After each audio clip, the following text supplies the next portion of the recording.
So hello guys, again welcome to my channel learn smartly. तो ऐसा मैंने बहुत लॉन्ग ब्रेक के बाद एक वीडियो बनाई है, लेकिन अब मैं रेगुलर वीडियो अपलोड करूँगी टर्म सेकंड के ऊपर, क्योंकि अब हमारे टर्म सेकंड बोर्ड्स हो रहे हैं क्लास 12 के। तो मैं अपनी शुरुआत इकोनॉमिक्स के मीन्स इकोनॉमिक्स की दूसरी बुक इंडियन इकोनॉमिक्स के जो डेवलपमेंट बुक है उसका chapter employment and unemployment in India से स्टार्ट करूँगी। सो आई होप कि अब आप मुझे सपोर्ट करेंगे और मैं अब रेगुलर वीडियोस अपलोड करूँगी। तो अब बिना टाइम वेस्ट करे हम अपना स्टार्ट करते हैं। तो ये हमारा चैप्टर 10 है, ये टर्म 2 में आ रहा है और ये टर्म 2 का फर्स्ट चैप्टर है from the Indian economics. So we have employment and unemployment in India. तो इसके नाम से ही पता चल रहा है एम्प्लॉयमेंट क्या होता है। ये एक सिचुएशन होती है। It refers to a situation in which an individual is engage in an economic activity in order to earn livelihood. तो ये हमारी जो है एम्प्लॉयमेंट की डेफिनेशन होती है। हम कहते हैं कि ये एम्प्लॉयड है, ये पर्सन एम्प्लॉयमेंट कर रहा है, या अनएम्प्लॉयड पर्सन है, या ये अनएम्प्लॉयड है। तो ये होती क्या है? तो ये एक सिचुएशन होती है। बेसिकली ये दोनों ही चीज़ें एक सिचुएशन होती हैं। इसमें क्या होता है, एक जो पर्सन होता है या इंडिविजुअल होता है या कैंडिडेट होता है, वो किसी economic activity means which results in increase in GDP. जो जीडीपी में कंट्रीब्यूट करे, जो इकोनॉमिक एक्टिविटी में कंट्रीब्यूट करे जो पर्सन, उसको हम कहते हैं कि वो एक एम्प्लॉयड पर्सन है। अनएम्प्लॉयमेंट का इसका अपोजिट हो जाएगा। It refers to a situation in which a person is not performing in an economic activity. So हमारा एम्प्लॉयमेंट में और भी टर्म्स निकलते हैं, बहुत सारी डेफिनेशन होती हैं। लाइक इसमें हमारी कुछ क्राइटेरिया होते हैं, कुछ एलिजिबिलिटी होती हैं। सो एलिजिबिलिटी टू बी एम्प्लॉयड, हमारे बहुत सारे इसके वो होते हैं कि जो हमारा पर्सन है should be physically and mentally fit. ये बहुत ही ज़रूरी होता है किसी भी एम्प्लॉयड या किसी भी वर्किंग पर्सन को कि वो हमारा फिजिकली भी फिट हो और मेंटली भी। फिजिकली फिट सो दैट वो ज़्यादा बीमार ना पड़े, तो वो अपने जो वर्क है उसको बहुत अच्छे से एफिशिएंट तरीके से कर सके, और मेंटली ताकि उसके जो डिसीजन पावर है वो काफ़ी अच्छी हो सके, स्किल्स हो सके, और उसको विलिंगनेस होनी चाहिए काम करने की। अगर हम किसी भी पर्सन को कह दें कि you have to do this work, तो वो मन से नहीं करेगा, तो वो काम अच्छे से नहीं करेगा, और काम अच्छे से नहीं होगा तो उसमें एफिशिएंसी नहीं आएगी। तो first and the foremost is the person should have willingness to do that particular work. It is a compulsory, should have willingness. ये बहुत ही इंपॉर्टेंट कंपोनेंट होता है टू बी एम्प्लॉयड, क्योंकि अगर विलिंगनेस नहीं होगी तो कुछ भी नहीं होगा। और वो किसी ना किसी इकोनॉमिक एक्टिविटी में अगर इंगेज्ड है तभी हम उसको कहेंगे कि वो कुछ एम्प्लॉयड पर्सन है। देन उसकी जो सैलरी है should be sufficient according to his needs. उसकी फैमिली कितनी है, मतलब उसकी फैमिली का वो कितना है, बड़ी है, छोटी है, या वो अपने लिए कर रहा है, तो मीन्स उसकी सैलरी जो है वो सफिशिएंट होनी चाहिए। तभी हम उसको बोलेंगे कि हाँ, ये पर्सन फुली एम्प्लॉयड है। अगर उसकी जो सैलरी है वो पूरी सफिशिएंट नहीं होगी तो हम उसको एज आ एम्प्लॉयड काउंट नहीं करेंगे।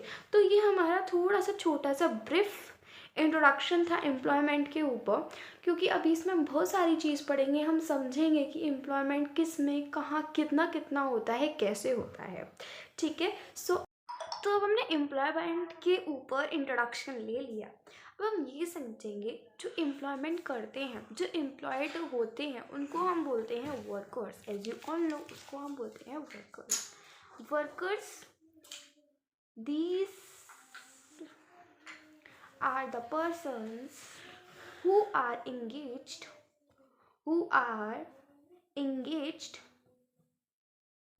in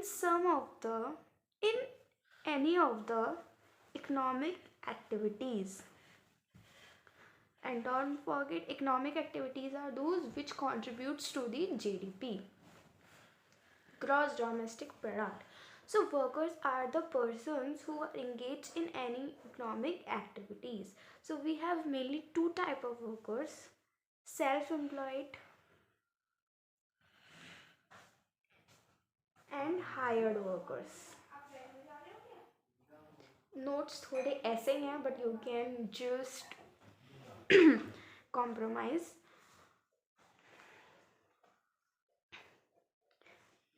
self employed and hire workers.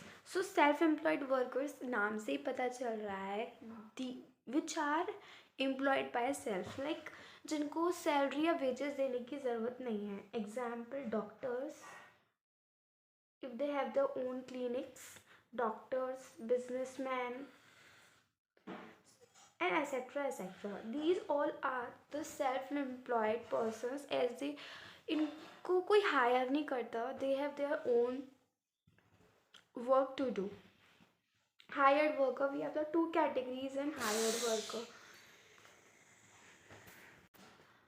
So hired worker वो workers होते हैं जिनको कोई हायर्ड वर्कर्स वो वर्कर्स होते हैं जिनको कोई हायर करता है. हायर इन द सेंस फिर उनको क्या प्रोवाइड करते हैं, सैलरी प्रोवाइड करते हैं, वेजेस प्रोवाइड करते हैं. तो हायर्ड वर्कर्स तो बहुत सारे हो जाते हैं. लाइक कोई भी एम्प्लॉय किसी भी कंपनी में एम्प्लॉय काम कर रहा है, टीचर, लॉयर, इन सबको कुछ मतलब सैलरी या वेजेस ही इनको मिलते हैं.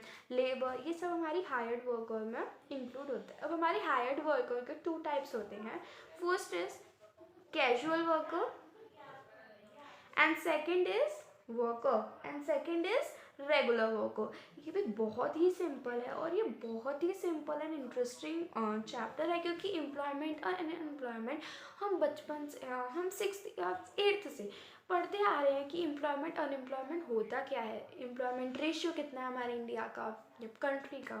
तो हमारे रेगुलर वर्कर में सारे प्रोफेशनलिस्ट होते हैं. सो कैजुअल वर्कर और रेगुलर वर्कर के कुछ मीन्स कह सकते हैं हम पॉइंट्स होते हैं. तो पहला होता है हमारा कैजुअल वर्कर. कैजुअल वर्कर में क्या होता है, सिक्योरिटी एब्सेंट होती है. जैसे मैंने आपसे कहा कि कैजुअल वर्कर कुछ वीक्स या कुछ डेज़ या कुछ मंथ्स के लिए हम हायर करते हैं, तो उनकी जो जॉब सिक्योरिटी होती है वो बिल्कुल ही एब्सेंट होती है, क्योंकि उनका जब भी काम कंप्लीट होता है तभी उनको जॉब से निकाल दिया, मीन्स तभी उनका काम ख़त्म हो जाता है, फिर उनको नेक्स्ट जॉब के लिए सर्च करना होता है.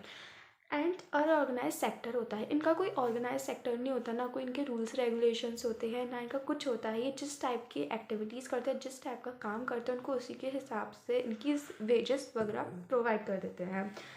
ओके, अब आते हैं हमारे कुछ रेगुलर वर्कर्स. रेगुलर वर्कर्स क्या होते हैं, just opposite to regular, means organize sector होता है इनका सब रूल्स एंड रेगुलेशन. अगर आप किसी प्रोफेशनलिस्ट उसमें चाहोगे तो टीचर्स, लॉयर जो भी होते हैं इनके एक different ethical code of conducts होते हैं. मीन्स रूल्स एंड रेगुलेशंस होती है कि जिस इंस्टीट्यूशन में एक काम कर रहे हैं, और इनकी सिक्योरिटी भी प्रेजेंट होती है as it names suggest regular. So ये होता है. ओके, सो आई होप आपको मेरा ये एम्प्लॉयमेंट वाला कॉन्सेप्ट समझ आया होगा. नेक्स्ट वीडियो में मैं लेके आऊँगी अनएम्प्लॉयमेंट वाला concept. Okay, so I hope आपको ये मेरी वीडियो पसंद आई होगी, और please don't forget to like and subscribe my video. Till then, bye bye.